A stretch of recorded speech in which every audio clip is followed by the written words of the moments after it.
अस्सलाम वालेकुम नाज़रीन, अमीर सी रहे हो इस टीवी न्यूज़ में खदीजा फातिमा नज़र विजुता है मलजी अपडेट ते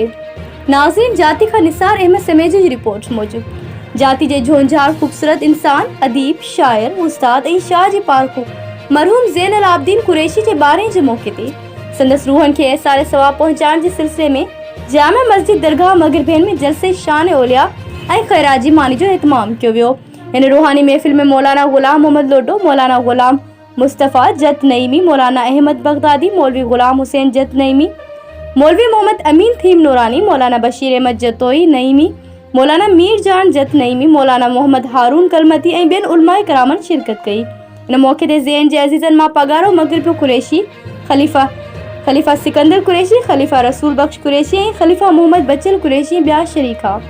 जलसे शान औलिया में नात ख़्वानी पिण थी, जंहिंमें मशहूर नात ख़्वाननि लुकमान अली चांडियो, प्यार अली चांडियो, न्याज़ अली चांडियो नातू पढ़ियो। आखिर में ज़ैनुल आबिदीन कुरैशी जी मग़फ़िरत जे लाइ दुआ कई वई।